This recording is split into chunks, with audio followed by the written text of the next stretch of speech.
Well, hello everyone, and welcome to today's Value Selling Associates webinar, where we're going to be discussing qualifying your prospects, formula for success. And what I'd like to do while we're letting a few more people kind of funnel into this web meeting is give you all an opportunity to participate and interact.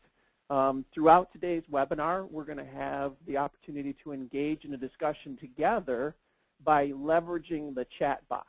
And so for those of you that may or may not have the panel open, I would suggest you pop the panel open now because I'm going to give you an opportunity to kind of jump in on a Wuzzle. So it's a word puzzle. So take a look at this.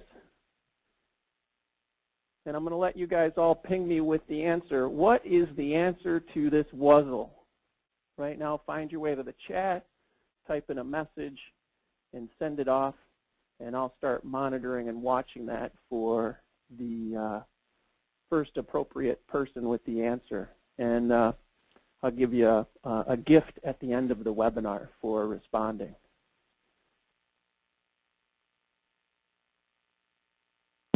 All right. So I'm watching the chat window and the dashboards and looking for a response. For those of you that have actually answered forecast, that is actually the right answer. And so congratulations to Sam, who had an option, who actually answered that first. Sam, I'll find you after the webinar, and we'll get a chance to share with you the gift that is going to be provided to you. There'll be other opportunities for those types of interactions to happen. All right, so let's start this. I mean, let's talk about why we're having this conversation today.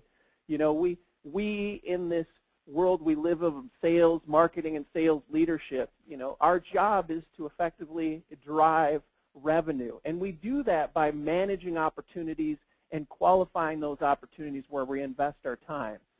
Did you know that over half of all salespeople close in less than 40% of the deals when they deem them as qualified? So think about that for a moment, right? We as collective sales organizations and sales teams, as we're driving opportunities, that when we believe, or our sales teams believe there's a qualified opportunity, only 40% of those, or less than 40% of those actually get closed. In fact, on average, according to the TAS group, 37% of those that are driving deals actually win half of their deals. And obviously that's a huge impact to our productivity, our effectiveness, and where we can go as sales individuals or sales leaders. Those that are very effective at qualification, high performers, are 2.5 times more likely to be better at qualification than the rest of the population. So those that are defined as high performers, and high performers are those individuals that are overachieving on their target, they're 2.5 times more likely to be good at qualification. Which kind of makes intuitive sense, right? That the reality is, if in fact you are better at qualification, you're focusing your time and energy on those opportunities that will yield the highest results. And you're not wasting time, perhaps being that brochure or that solution expert for the prospect. You're engaging in real, earnest discussions with the prospects over the real needs and challenges that they face. So let's talk about what we're going to do today. What are our topics today as we engage in this discussion together? First off, we're going to actually talk about how much you're worth. So really, do you know how much you are worth in terms of your hourly rate? We're going to walk through that. We're going to talk about how we can pre-qualify some of the best prospects and targets, right? It all happens on the front end. And then as we engage in the conversations, we begin the analysis of the opportunities. Really, what and how can we maximize our success and effectiveness in that regard? We're going to talk about the number one reason why a deal is not qualified, or the number one reason why we see deals actually stalling as we've analyzed thousands and thousands of deals. And then we're going to get into a consistent prism for qualification, right? In a lot of ways, that's the biggest challenges we face, is determining where and how to effectively utilize our time and have a prism through which to evaluate, is this the right opportunity for me to continue to engage in, or would I be better served moving down the road to a different deal? And then we're going to actually talk about qualifications to some objections.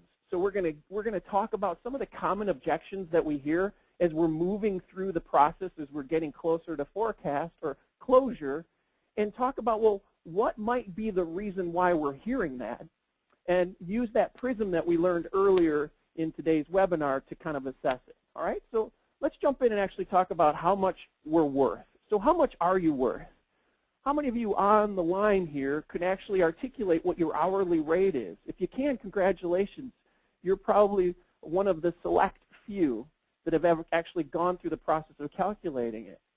But let's talk about how can we figure out what we're worth and what our time means to not only us but our organization. And the easiest way to do that is to start to think about what is your annual quota, right? How much is being asked of you in terms of revenue? What are you being asked to do? And if you're an independent contributor, fantastic.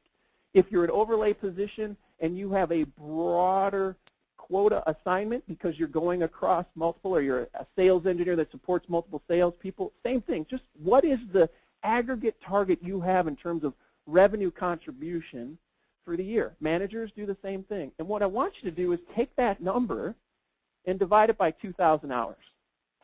That's how you start to get an idea of what your hourly rate is, because roughly in a given year, we have about 2,000 hours of selling time to get it done. So for example, for those of you that might have $1 million quota, and I can hear some of you, if the mics were open, some of you would be laughing and chuckling. You wish you only had $1 million quota to get your on-target earnings done. But let's just assume that for some of you, it's $1 million.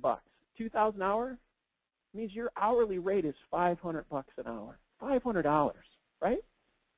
So we need to think about that investment. But wait a minute, it's not 500, because you have to consider the fact that there's an opportunity cost. And what do I mean, or what do we mean collectively here when we're talking about this? And that is, look, if you're focused on opportunity A, and there is not a snowball's chance that that deal is going to actually close, and you should be over here in opportunity B, then the reality is there's an opportunity cost associated with being invested in the wrong opportunity. So you have to take your hourly rate and divide it by 2. And so when you start to think about this, and you think about what you're worth, you as an individual, and where you prioritize that, you need to consider that in your engagement. And where do you spend your time? How do you invest that time? What do you get back in return for investing that time? And constantly balance that prism. You are worth probably for many individuals more than you give yourself credit for, and you need to balance that in your interactions in terms of how you're engaging in your conversations with your prospects and customers. All right, so with that as a backdrop, right, let's talk about how do we get this party started. Right, let's talk about pre-qualifying the best prospects and targets. Right, when we think about where do we go to get this started, the best opportunities, we need to just take a pause for a minute and not necessarily just respond to anything that's coming our way, but actually start to do some analysis. Let's identify the profile. What are the common characteristics among the current clients? Meaning you think about the current clients and what they're doing and how they interact with you. What do they look like, right? What are their demographics? Where are they, say, in the company maturity life cycle in that business? What's their current company size? What industry? Think for a minute, where are the best prospects or customers, where are the best customers coming from? And what are those metrics that define them? That's what we need to start thinking about. And in addition to that, we're going to get into a little more of this later, this terminology that we call business issues and problems. But just suffice to say, if that new terminology is to you, we need to understand what are the key business drivers and challenges that that organization is facing that seems to align well to what we do, and start to give that some consideration. And for those of you like, Scott, that's a great idea, but I don't have that kind of time. Man, I got so much, I got to jump in. I got to return phone calls. I got to manage. I got so much going on. Wait a minute. Go back to what's your hourly rate? And wouldn't it be worthwhile to invest in those that have a higher propensity of success for you in terms of how you manage or engage in that, right? So can you describe your best customers? And if you can, fantastic. So now, if you can, let's actually talk about what do we do? Well, let's go do some research. I mean, you got to love the world that we live in. I don't want to date myself, but I will tell you that, you know, I used to sell and manage teams prior to this wonderful thing we call the internet. And the ability to get access to information didn't exist the way that it does today. And so we need to leverage that, right? There's a tremendous opportunity for us to do research once we've identified the profile, to go do research on the companies and the key targets that we need to go after. And so what are some of the things that we should do in terms of our research? We need to look at, well, the company that we're going to target, their website, the agency's website. Take a look at the earnings reports. You know, if we look at some of the announcements that come out, press releases are a great source. I know what you're saying. You're saying the same thing I am. Scott, great idea. I don't have that kind of time. Well, actually, I think we do. And those that are high potential performers are 2.5 times more likely to be better at qualification. And so you do. And the better you get at this, the more successful you become in terms of your ability to manage that pipeline effectively. All right? So, drum roll. What's the #1 reason why a deal's not qualified? What's the #1 reason why the deal's not qualified? I'm going to let you guys all jump in. Let's see if we can get some answers before I actually give it to you. What do you think the #1 reason why a deal's not qualified? I'm seeing budget come by. I'm seeing laziness. You're talking to the wrong person. Scope, you don't have a vision match. Kudos to you for using some vernacular and the value selling. No budget. Well, those are all great answers, and I love that they're streaming in like that. Let me tell you what the #1 reason is.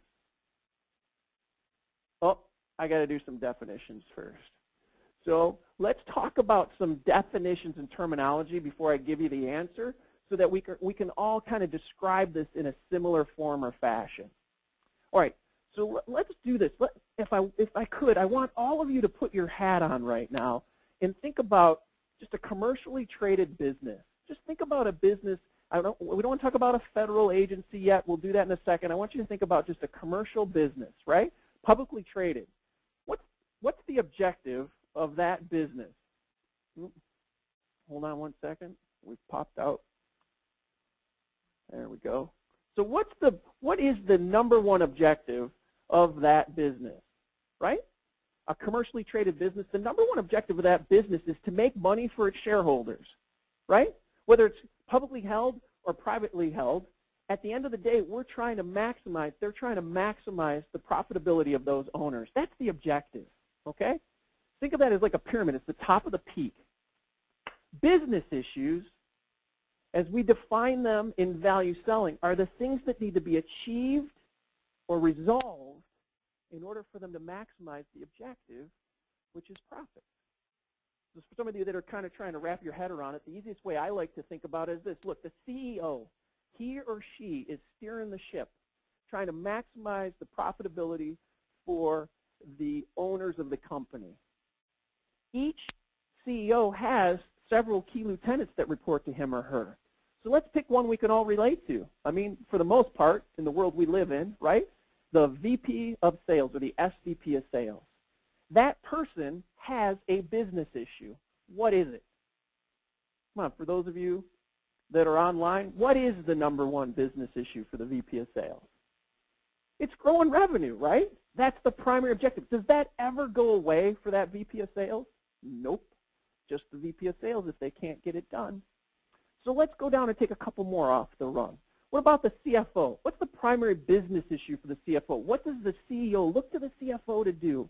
Hey, I need you to do a few things. One, if we're publicly traded, I need you to make sure we're compliant, right? Are we doing all the appropriate paperwork?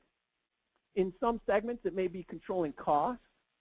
It may be controlling cash. It could be maximizing the assets of the organization, right? All right, let's take another one, another strategic C-level executive that reports to the CEO. Let's take the SVP of engineering.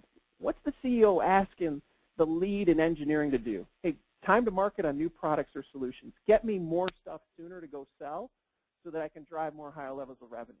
Okay, problems are a layer below that. And they're the things that get in the way of them achieving on those issues. And there are hundreds of them, maybe even thousands. I joke and I say, hey, how many employees do they got? That's how many problems they have. But really, when you think about it, it all starts at the top, the objective. The business is trying to maximize its profitability, and these business issues are key elements that need to be achieved or resolved in order for them to maximize that success, and problems are a layer below that. And there's really only a handful of business issues, right? And those business issues don't change dramatically from organization to organization in a given industry. Sometimes when we move from financial services to, say, to healthcare, there are going to be different issues, right? You know, we've got HIPAA in one instance, and we've got SOX in another. Those are different issues, but they don't change with inside that industry. So there's just a handful of business issues. And the number one reason why a deal slips or stalls or is unqualified is, what do you think? The lack of a connection to a legitimate critical business issue. And just think about that for a second, right? As individuals, and we're driving deals, either ourselves personally or we're watching other teams do it, when you think about when a deal slips or stalls, did that deal get linked to the legitimate critical business issue for that senior stakeholder in the deal? Did they understand what we did and how it helped them? And more oftentimes than not, that's the number one reason why a deal slips or stalls. All right?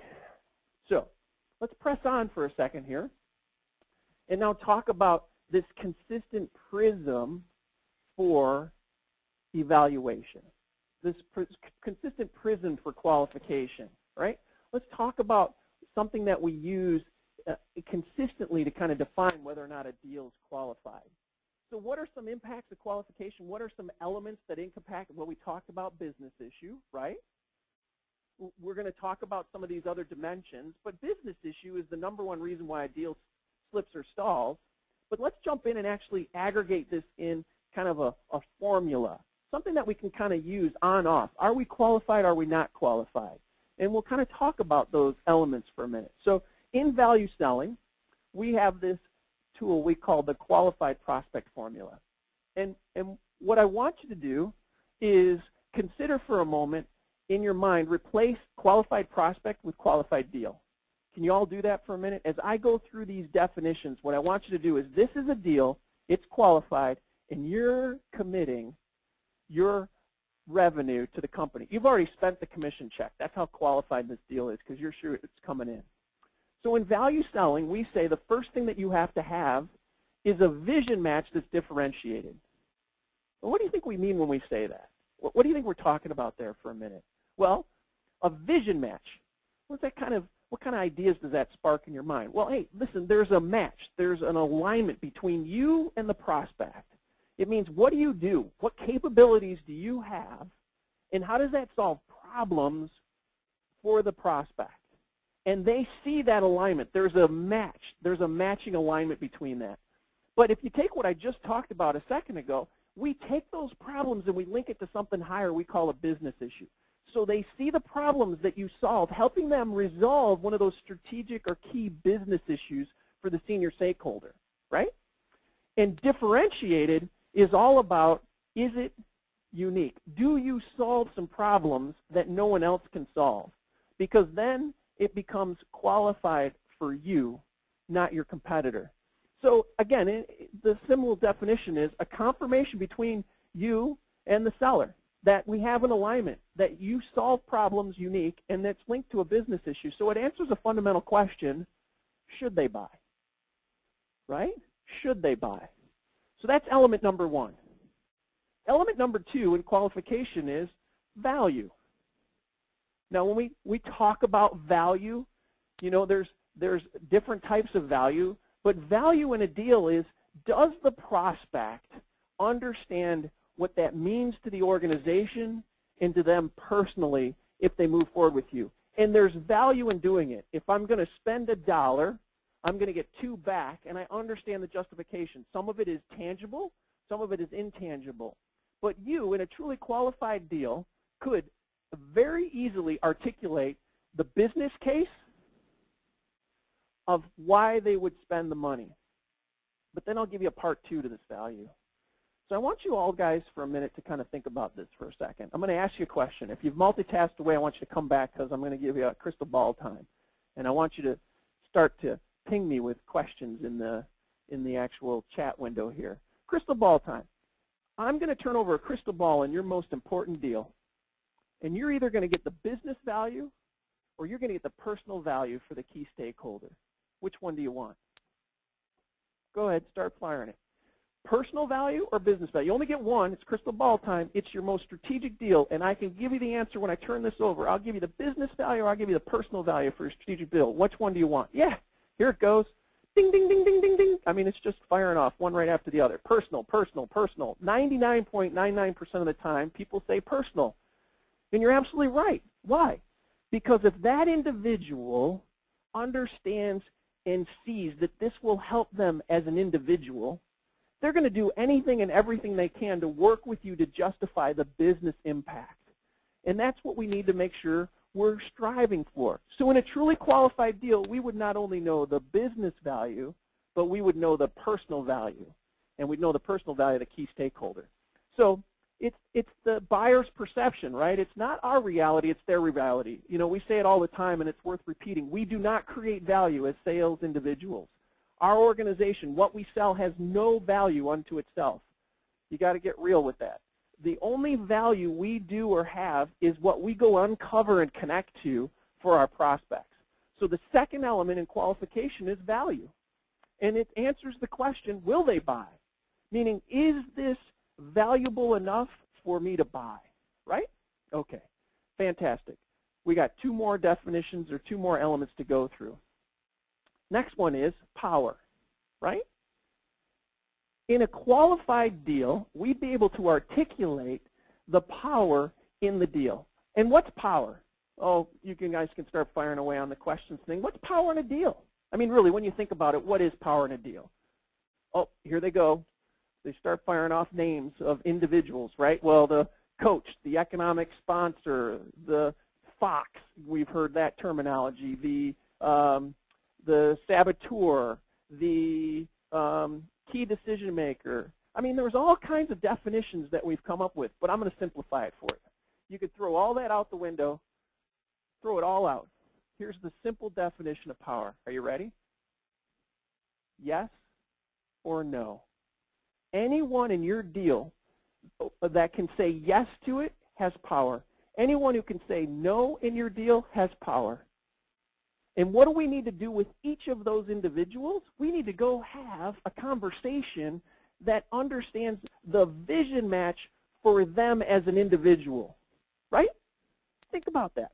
If we take our one-size-fits-all value prop and we start hitting everybody upside the head with it, at the end of the day, for some individuals, that isn't aligned to what they care about. It doesn't help them with their problems and their issues. So we need to create that differentiated vision match with power in the deal. And whose power? Anyone who could say yes, anyone who could say no. So your budget holder, your economic sponsor, all those individuals are great answers. You're right, because if they give you a thumbs up or thumbs down, we need to make sure we have it. But there's another corollary of power. What is it? What is the other corollary of power? We talked about it earlier.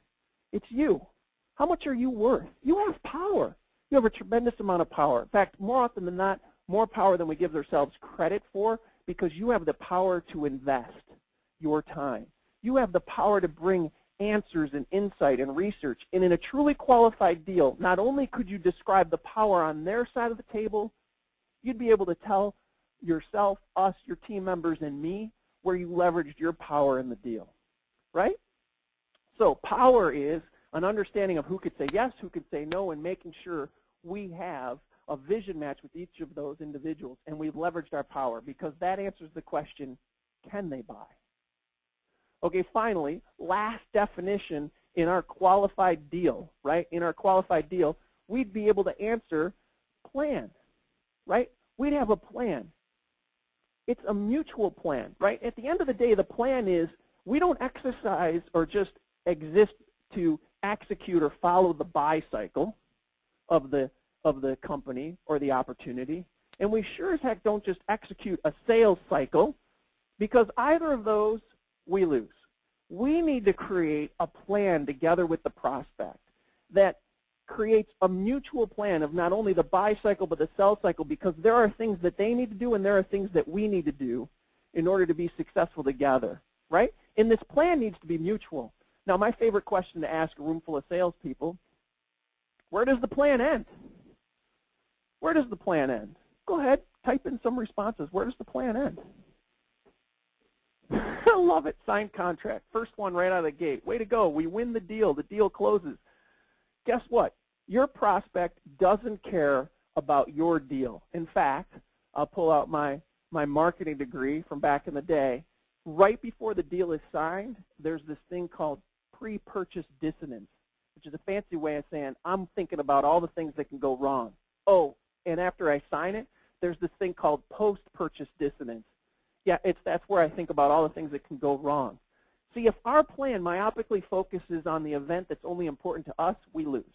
Because they're not buying it for the contract to execute the buy cycle. They're buying it because they want to accrue the value in resolving that vision match with the prospect, right? It's the vision match. They want to resolve the business issues by solving the problems and getting the value out of it. So that plan can't be just an articulation of how we get from here to contract.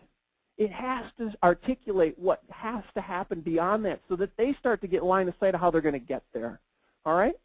So it is a mutually agreed upon steps in order for them to get the solution to help address and resolve the business issue, because that's where they're going to get the value from it. And so it answers a question for us. It answers questions of how they will buy. And in some cases, the contract is just a minor speed bump in a longer plan that we have mapped out, right?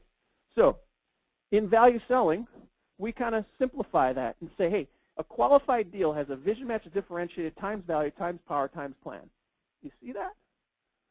And if you think about your deals right now that you're banking on for the end of this quarter, March 31st, could your prospect speak to each of these elements without you?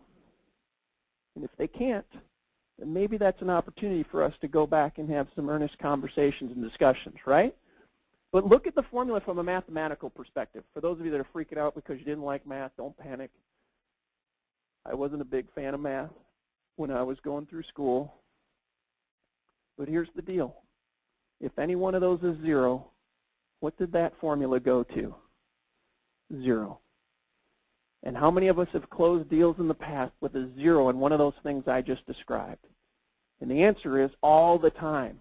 It happens quite frequently. We close a deal and there's a 0 in there. And what that means is we actually got lucky because the prospect probably figured out that element for you. And what I'd rather be is consistently good and sometimes lucky than hoping that the deal's going to close when I don't know the answer to one of those. All right? So let's take this a step further. Let's actually jump in a little further. And let's talk about what impacts qualification based on those definitions we just went through. Well, we talked about one of them, right? The business issue, right? That's the element that's contained within inside of that vision match, right? Our problems, you know, our capabilities solving problems in the context of a business issue. That's one impact of qualification. And why does that happen?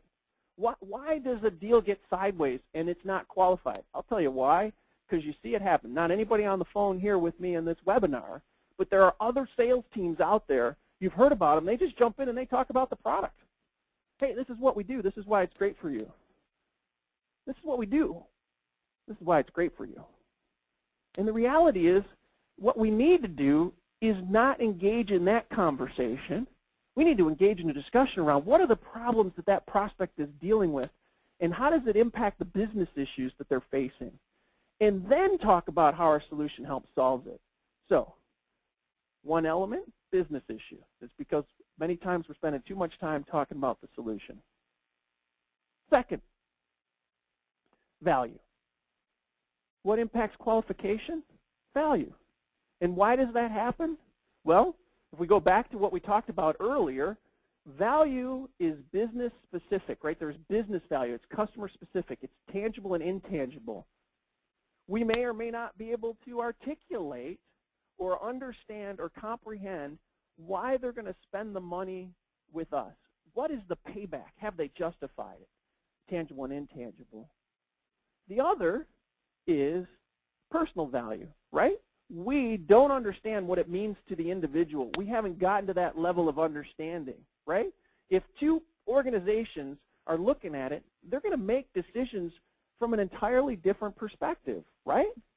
And if I had a scenario where, think about this, you got a deal. You and your competitor are completely equal on the business case. Let's just enter into that fantasy world for a minute. The business case, tangible and intangible, from a business perspective is the same. But your competitor, however, has seen to, connect to, and has addressed something personal for the individual that you're selling to. So that key stakeholder sees their competitor, your competitor, helping them in a different capacity on a personal way. Which one's going to get funded? Well, more often than time, the competitor.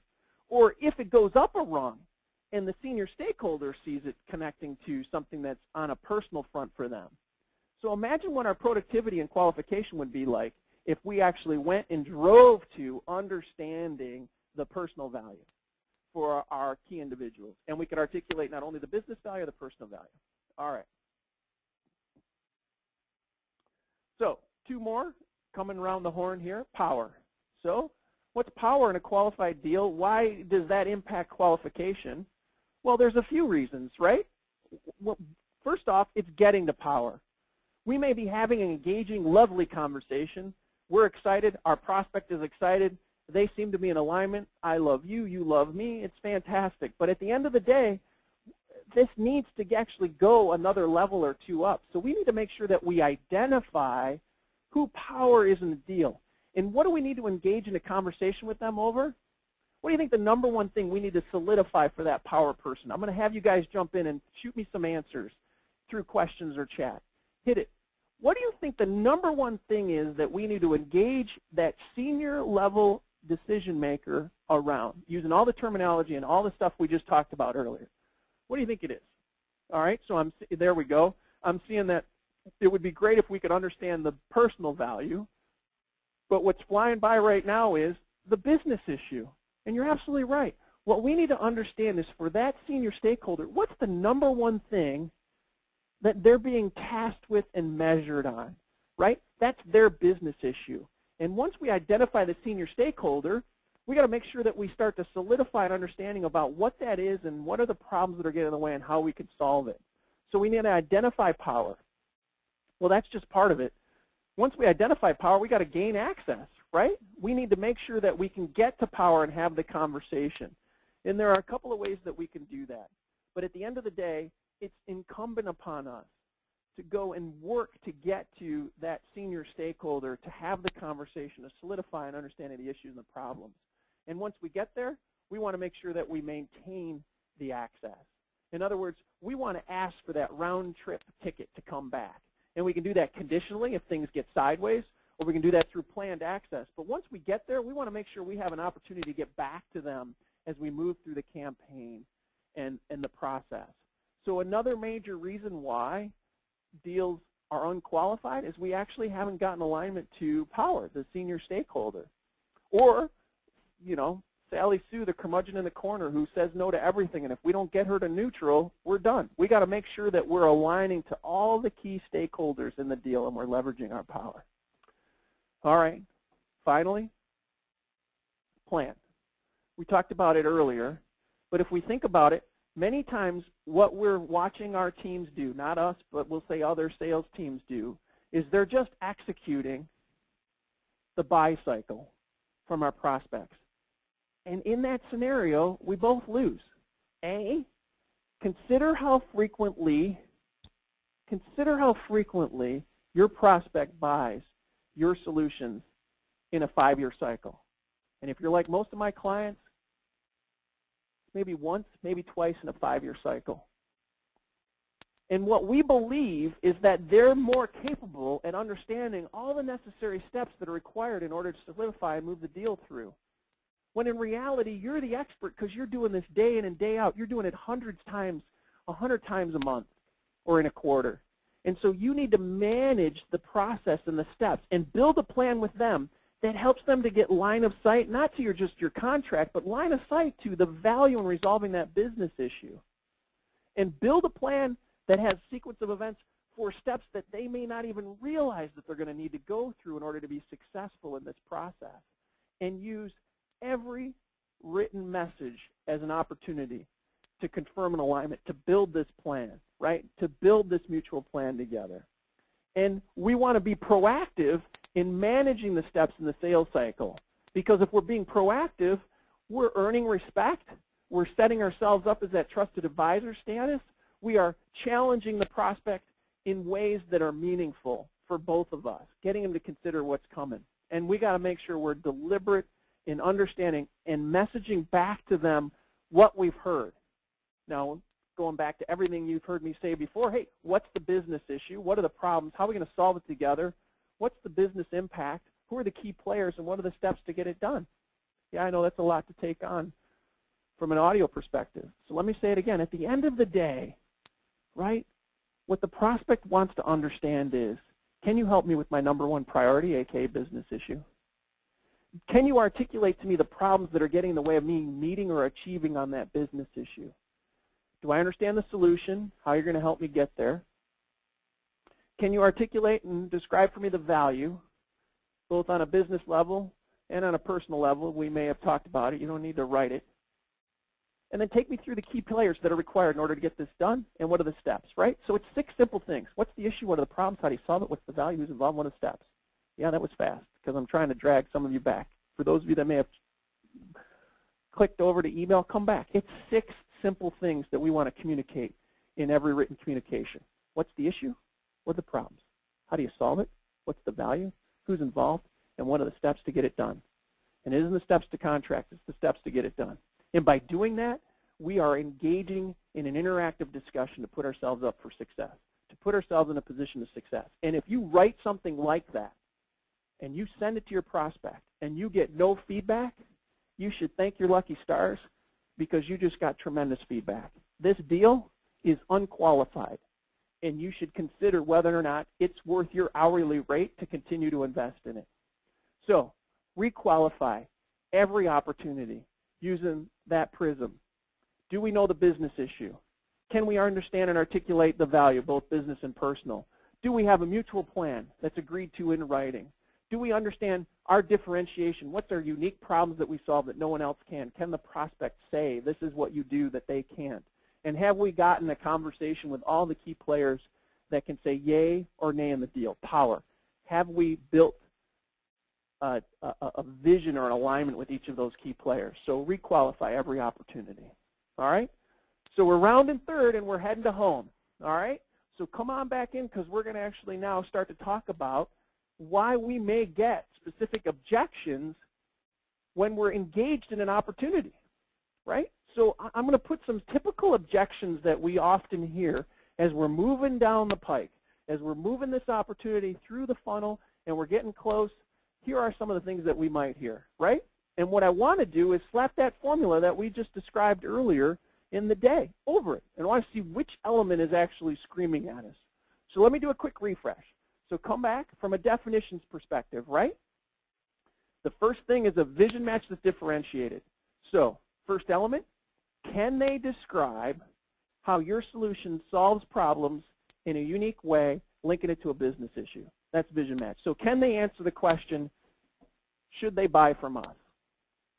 Next, value, right? Business and personal. And can they answer, and can we answer, will they buy? Meaning, there's enough value in them doing this. Power, hey, it's your power in the deal, what you have engaged and brought to bear in this opportunity, but also have you aligned with all the people that can say yay or nay, that's power in the deal. And finally, plan, have we actually built that mutual sequence of steps together with them that kind of shows us when they're going to actually buy and how they're going to do it, right? Okay, so these are the definitions again. We're going to use these variables. Vision match differentiated times value times power times plan. So come on back to the questions tab or the chat tab, and let's start answering some ideas around the common qualification objections that we might hear. Okay? So here we go. Price. You're getting the objection that your price is too high. What? Oh, someone was asking for another objection. I promise we're going to get to that one. So price, what is it?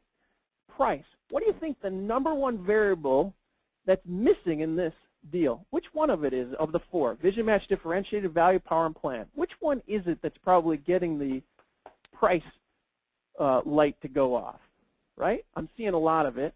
It's just blowing by, which is fantastic, right? Not that it's there, but I'm hearing value as the number one reason why price is the objection. And I would agree with that. That's probably one of the number one factors why we're probably hearing price. But there's another one that I only saw come up occasionally. But think about this for a minute. Power. If a senior executive gets line of sight that what you do helps them with that business issue, their number one priority we call a business issue, do you think price is going to be a problem? Do you think budget's going to be a problem? What are they going to do? They're going to go find money in order to help them achieve that number one priority that's being asked of them. So I believe value very much is one of the reasons. But I also think one of the main reasons we see price coming up is we actually didn't get to the senior stakeholder and get alignment with them around their business issue. All right, fantastic. Great job, you guys. Let's take a look at this. Your competition is better. Don't you just, I mean, nothing frosts me more than that. Well, I think your competition does it better than you. What do you think? Punch in some answers. What is it that's missing? Oh, there it is. Ding, ding, ding, ding, right? Lion's share of stuff that's flying by here is vision match. And I like the ones that are actually saying vision match differentiated, right? Because if you're differentiated, if they see you as having the ability to solve problems that no one else can, you're in a great place because you can justify a higher price point, right? Okay, fantastic, great job, you guys. Let's do, we got two more. Let's do this one, not a priority. How many have actually heard that? Oh, I remember that. Early on in my selling careers, that came up quite a bit. Not a priority. What is hammering us? Not a priority. Yeah, I'm seeing a couple of things flash by. Plan, and I saw value splash by. I saw power splash by. Very good. All right, here. First off, plan. We clearly have not mapped out the plan and the timing of these events. I think that's certainly one element. But I also think we're back to this idea of power, right? And someone said it, actually about a half a dozen said it, power blew by. That it's not a priority because you haven't gotten to power and they see this as the primary thing that's important for them to solve. All right, last one. Great job. No budget. Sorry, Charlie. Sorry, Sally. We got no budget. Great, but you know, we're going to have to wait till fiscal 15. What is it that's hammering us? What variable is screaming at us right now that's probably missing? All right, someone put in, I love it when you're putting in two variables at one in this one. Someone said value and power. Another one just said value and power. Someone's saying power, vision match. Yeah, I think first off, no budget. We haven't gotten to, again, the level of power that's required in order to do this, because if you get alignment with that senior stakeholder's critical business issue, we're going to be in good shape. No budget, certainly value. That's always going to be one. You have not justified your price point in a meaningful way, but I also want to call attention to, and a lot of you said it, that vision match, right? That the reality is I don't have budget for this right now because right now what's more important to me is paving the parking lot. Because I just drove in. I live, you know, in the upper northeast, and I'm telling you, we got potholes the size of garbage cans, and I got to pave the parking lot. That is my priority now. What we need to do is shift attention away to what we do and how it's going to help them with their business issue. We got to get an alignment, a vision match to the business issue of that senior stakeholder, right? Goes back to that number one reason why deals slip or stall. All right, so great job, you guys. Love the interaction. It's fantastic, especially given the fact that, you know, we got to keep the mics muted because a lot of times people got a lot of background noise. So I love the interaction. So let's summarize what we did here today. You guys have been phenomenal. First off, what are you worth? Hey, if there was one thing I could ask you to do that I would just implore you to consider doing, because we're going to end with a few minutes to go. Take the few minutes that you have and figure out what your hourly rate is. And then from now on, when you engage in your conversations, you remember what that rate is and that you're constantly considering how you're trading your time against that hourly rate versus where it is that you want to spend, right? And don't just look at it from a quota. Look at it in terms of the income that you want to make and what you need to do in terms of overachieving on that quota. Remember, hey, high performers are 2.5 times better at qualification. Makes just good common sense, right? They're using that prism that we just showed you or something like that to consistently determine, is this where I should be? Because if it's where I should be, then I'm in a position of strength. If it's not where I should be, then let me take that time, those limited precious hours that I have, and go focus over here. And by doing that, I am improving my productivity, and I'm also overachieving on my quota. Remember, the number one reason why a deal stalls or is unqualified is we did not get an alignment to that senior stakeholder's legitimate critical business issue.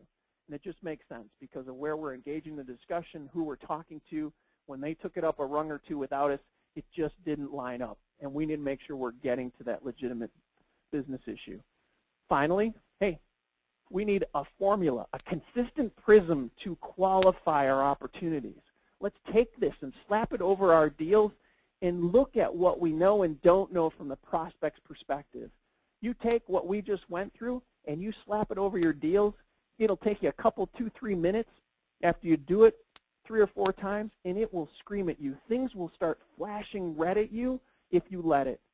And the good news is I'd rather get to good news sooner rather than later. And this is a way for me to quickly get there. So use the formula to do that. And what's the potential impact for lack of qualification? Well, we talked about a handful of them, right? Business issue. We don't have differentiation. We didn't get the value aligned, whether it's business or personal. We didn't get access to or line up with anybody who can say yay or nay, or our plan actually wasn't mutual and it just ended at contract. Those are the primary reasons why our deals are unqualified. All right? So let's kind of just summarize with a few ideas, and then I'll take some questions through chat. So for those of you that are here and in and engaged, please feel free to poke me with some chat or some questions. So first, for those of you that would like a deal reviewed, you can send me an email directly, and there will be a copy of this webinar we'll put up on the website. But you can just email me directly, scott@visualize.com, and we will happily respond. Our team will respond, and we'll get a time set up, and we'll actually triage a deal for you. All right? So a gift from me to you. Just kind of calling out what's going to happen after this webinar. First off, it's going to be placed on the Value Selling Associates website at www.valueselling.com, so you'll be able to get a copy of this webinar, both the slides, and you'll be able to actually hear this again. For those of you that are online that want to hear it again, please email me, and I'll talk you off the ledge, because Lord knows that's probably not what you want to do, is hear it a second time. But nevertheless, it'll be up there, and so will be the slides, so you can share it with your cohorts. So what I'd like to do right now for you all is to try and answer some questions. So for those of you that are asking questions, please do so. And thank you very much, Judy, for the compliment. I appreciate it. But go ahead, fire some questions into chat. And don't hesitate, because the reality is the only person who sees that is me. And I'm going to use the questions to kind of answer. And odds are most people are probably thinking the same type of question that you are. So please, by all means, hit me with some of the questions. All right? All right. So written communication. Let me pull this out here if I can and undock this. All right, so yeah, there we go. You ready? So my favorite thing, and I did it fast, what are the 6 things that come in the written communication? What should they be? All right? At the end of the day, think about what you'd want to hear if you were on the other side of the table. How can you help me with my #1 issue or challenge? We call it a business issue in value selling. What are the problems? So what are the problems that are getting in the way of me achieving on that business issue or that #1 priority or challenge or objective, right? So what's the objective? What are the problems? How are you going to solve it? So business issue / objection, objective, problems 2, What's getting in the way? 3, solution. How are you going to solve it? What are you going to do? How do we work together to solve it? 3. 4, what's the value in solving it? What's the value in actually solving that for the organization? 5, people, power. Who are the key resources that are going to be required or involved in order for us to do this together successfully? And finally, 6, sequence of events, the plan, the steps that we need to go through in order for us to get from point A to point B, to prove that you can deliver and to get me beyond the contract so that I can get line of sight. All right? So those are the 6 things. My favorite 6. What's the issue? What are the problems? How do you solve it? What's the value? Who's involved? What are the steps? And there's nothing more than that. And I love to say it just like that because everything else beyond that is probably unnecessary noise. What's the issue? What are the problems? How do we solve it? What's the value? Who's involved? What are the steps? So great question. All right, so here's another question that came up. Okay, great one. So, so what do you do if the client is pushing price before you get into any of these discussions? I love to dazzle them with confusion in a subtle way. Start asking them questions that you know they can't answer, that they may not necessarily have the answer to. I'd love to give you a price, but is this one of the key problems you're trying to solve, or is that? What's a bigger priority for you? And when they can't answer, they say both. They say, well, that's great because I need to know those answers before I can give you a price because that's going to change how I actually quote things. So push them back by asking them questions. You know, are you struggling with this, or are you finding it difficult to do this? Which one's the bigger priority or problem? That's how you can start to drive it back, because if they're in the price box, what they think is they can define what you do and how you do it. Your job is to start to move them back into the problem box and back up into the discussion in terms of what are the problems that you're going to try to solve. So someone's saying here, and I know what happens, right? My analogy, the question is, what if we solve a problem, but it's not one of those top 10 business issues, right? So I'm in this scenario, and I kind of do this thing here, but I can't necessarily make a linkage to the business issue. One of my dear friends used to call it, do you solve migraines or do you solve headaches? And I sure as heck want to be in the business of solving migraines. And so here's what I would do in that scenario, because I think we all sometimes face that, or we believe that we're facing it, is we need to spend some collective time. And by the way, for those of you still hanging in here, I'm telling you this is worth a tremendous amount of value and time for you as an individual, and that's this. Look, it doesn't matter what you do or how you do it. It only matters the problems that you solve. So spend some preparatory time thinking about problems that you solve, how you solve them, and get really good at building some questions that expand the box on the problems that you solve, because if we can get a good whack of problems, think of them like logs on the fire, and we can get the prospect to agree to having those problems, and then later in the discussion of the campaign talk about how we solve them, we're way further ahead than showing up and, forgive me, throwing up about what we do and how we do it. So what I suggest is let's spend time in advance. Take the next 20 minutes that you're going to spend on that next opportunity and set it aside because it's only going to pay you once. And spend 20 minutes thinking about what are problems that you solve and coming up with a basket of those things and ask better questions to uncover it. So for those of you that are not sure, how do I necessarily address a business issue, I think what you need to do is look at an expanded view of the problem box, because the more problems you solve, the more likely you are to link to that business issue. All right, so let me pick off another one here. Sorry, Christy. So she's saying, or, look, what if the prospect, doesn't communicate well, leaves you in the dark for a while, but then the deal does close, right? How do you manage that scenario where we're engaging with prospects that they pick their head up like whack-a-mole and then they drop back down? And when they pick their head up, we want to make sure we're in alignment. I think one of the easiest ways to manage that is to use what we talked about, which is that written communication. Let's actually start to articulate with them, here's what we understand, the issue, the problem, how we're going to solve it, the value, the key players, and oh, by the way, here's the steps that we're going through. And in that, it has opportunities for check-in. And when you send it, you're looking for feedback. Are we in alignment? And if you get no feedback, then that's something when they pick their head back up again, you can engage them with the conversation around. So let's do that.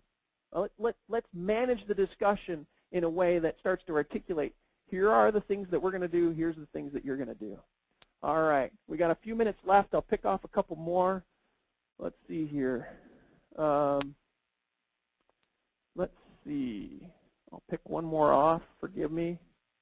Oh, yeah, my favorite. Hey, go talk to Junior. Go talk to Mr. Junior. What happens if a decision maker directs you to a junior person, and the junior person has objections, and now you can't get back, or how do you get back to the senior stakeholder, right? Yeah, we've all been there. So a few things. One is, when you're at the decision maker, make sure before you leave that office that you've tried 2 ways to get access back to them. One, conditional. And actually, I'll start with planned. First, planned. Hey, I want to check back in with you on this periodic basis to make sure we're in alignment based on what we just described. Can we do that?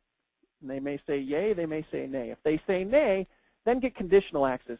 Fantastic. As I go work with these other players, should we run into a scenario where we may not be moving down the path, or there may be lack of clarity, can I come back to you to solidify and clarify?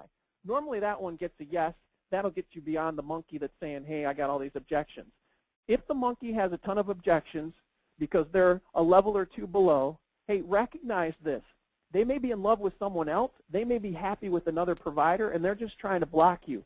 The way you get around that is, I go back to what I said a few minutes ago that I said is worth focusing on, and that is this. Come to the party with questions around incremental problems that you solve. Don't tell them that maybe these are problems only you can solve and the competition can't, but get them to agree to having the problems. You put yourself in a position where you're differentiating yourselves. All right? So let's see here from a time perspective. Let me, I'll come back to the questions, and I'll take a few more off, but let me just kind of tell you where we're going. So our next webinar is going to be Closing the Gap. So our Jim Roche, one of our other partners, is going to be talking about your sales process and how you close the gap. That's coming up on April 3rd. I also would like to point you to the valueselling.com website, and we have our e-store where we've got books and tools. You'll also find when you hit the website, other webinars that we've done.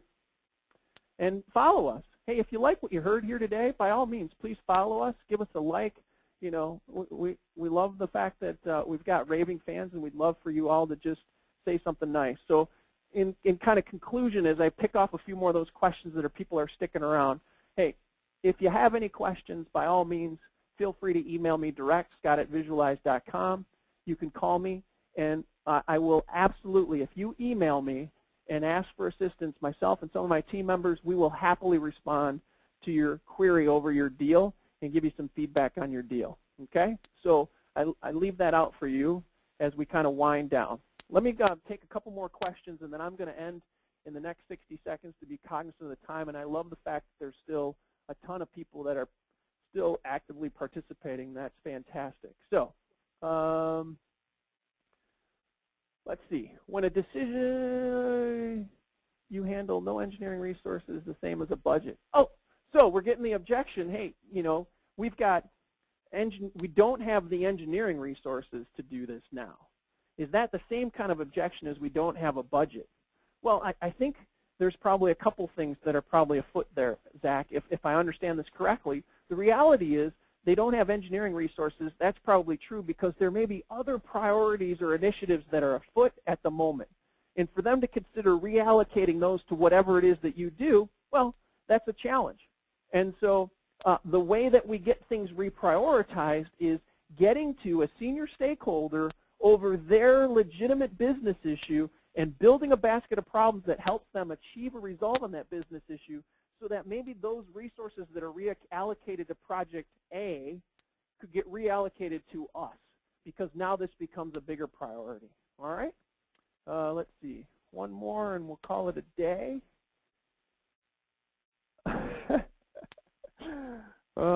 You guys are too. Hey, how do I get money out of this game? Well, money is self-created by going out and closing deals, using these prospects or using these constructs to close some of your deals. So here was a question. I think it's a great one. I'll finish with this. Which component in the formula seems to be the most difficult to master? That is a great question, Herman. Way to go. I think that for each individual, it's going to be slightly different because of who you are and where you come from. So I'll start with that caveat. But I would see over, the decade plus that I've been doing this, that what I've seen sales teams struggle with the most is getting the conversation and alignment around that vision match differentiated, that first element. Because you can't just show up and throw up. You can't come into the deal telling them why you're great. You have to manage the conversation through a better set of questions to engage over the issue that they face and building a basket of problems. And if I was to focus anyone that's still listening to the sound of my voice on something that will pay you over and over again, and the priority of time is get really good at the questions that you ask to expand the problem box to things that you do better than the competition and link them to the business issue. The more you spend time in getting better at asking questions to expand the problem box to differentiate you, the more you're going to differentiate yourself over your competitors, drive a higher price point, and have higher level conversations, because we're all about the ability. We give teams, by practicing those skill sets, the ability to have that engaging, confrontational conversation or engaging conversation with those senior executives. And so with that, I love the fact that there's still a ton of people that are still hanging out here in the webinar. It's been a great ride. I wish you all the best. By all means, find me through email, and happy to help. So with that, I wish you a great day and best of success to you in 2014, and go hammer your quarter close.